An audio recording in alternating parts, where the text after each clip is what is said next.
Alors, deuxième vidéo sur SolidWorks. La première vous a permis de découvrir quelques fonctionnalités du logiciel et un petit peu la manière dont on l'utilise. Donc la deuxième, eh bien, on va commencer à créer une pièce. Donc je vous rappelle que dans le cadre de votre projet, vous êtes arrivé à un dessin de votre pièce. Et au niveau du dessin de définition des pièces, je demandais les mesures exactes de cette pièce. Donc là, la pièce que nous allons réaliser, c'est celle-ci. Donc c'est une pièce qui va vous permettre de découvrir un certain nombre de fonctionnalités, comment réaliser ce qu'on appelle ici un chanfrein sur la pièce, comment réaliser la répétition linéaire, on a quatre trous à faire ici, comment arrondir la pièce à ce niveau-là, bref. Donc ce dessin de définition, il est forcément essentiel puisque c'est lui qui va nous fournir l'ensemble des mesures, l'ensemble des codes pour réaliser cette pièce. Alors, donc SolidWorks, eh bien lorsque vous lancez SolidWorks, vous faites fichier, nouveau, ça on l'a déjà vu lors de la vidéo numéro 1, on sélectionne l'onglet pièces et on clique sur OK. Donc, je vais réaliser un rectangle et quand voilà, donc le logiciel se lance, toujours un petit peu de temps. Alors, ce rectangle, on voit bien qu'il va faire 120 mm de long, 12 cm de long, par 100 mm de largeur. Alors, la pièce de départ, c'est un rectangle. Après, eh bien, on va forcément arrondir les angles, on va enlever une partie de la pièce ici, on va enlever une partie de la pièce ici, mais la pièce de départ, ça va être un rectangle. Alors, je retourne sur SolidWorks.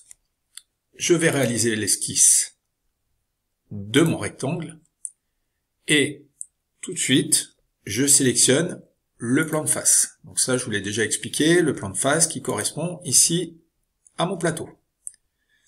Lorsque j'ai cliqué sur le plan de face, ici, je me mets sur l'axe et je réalise mon rectangle sans me préoccuper des mesures. Voilà. Je n'ai absolument pas regardé aux mesures. Je valide mon rectangle et c'est maintenant que je vais indiquer les mesures de ce rectangle. Donc je vous rappelle qu'ici, alors lorsque vous allez cliquer, il va vous redemander de confirmer que c'est bien un rectangle que vous vouliez faire, donc vous validez. Et ensuite, eh bien vous cliquez ici et dans l'onglet paramètres, j'indique les dimensions de mon rectangle. Donc 100 mm, on s'exprime toujours en millimètres sur le logiciel, ça c'est important de le savoir, je valide. Et ici, je clique sur ma deuxième mesure, 120 mm, ici, et je valide. Voilà, donc avec la molette de ma souris, je recadre mon ensemble, et là j'ai dessiné mon esquisse en 2 dimensions, en 2D, de ma pièce. Donc cette partie-là, eh bien, je vais la mettre en volume. Donc là, je vais cliquer sur Fonction. Je vais mettre de la matière, bien sûr, base bossage extrudé. Et cette pièce, eh bien, je vais partir sur une épaisseur de 3 mm d'épaisseur et je valide. Voilà. Et je valide une deuxième fois pour confirmer ma pièce. Donc ma pièce, là, eh bien, voilà, j'ai réalisé mon rectangle, ici, je vous rappelle que si je clique ici, ça me permet de recadrer, et donc j'ai mon rectangle, ma pièce de départ, sur laquelle, bien sûr, je vais arrondir les angles, enlever un peu de matière, percer des trous, etc. Mais ma base de travail, elle est ici. Alors, vous voyez ici que dans le menu à gauche, je retrouve ce que je viens de faire.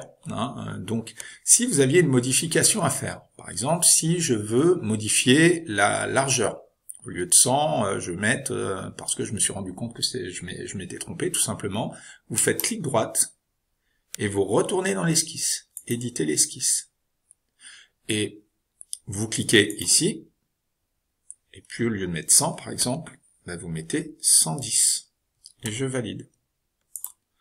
Alors, on voit bien que ici c'est grisé, d'accord? Alors en fait, ce qu'il faut faire, c'est que pour reconstruire, j'ai un petit onglet ici qu'on va souvent utiliser, le petit feu là, vert rouge. Vous cliquez sur reconstruire et ça vous permet de reconstruire votre pièce et ainsi d'avoir la pièce avec la modification.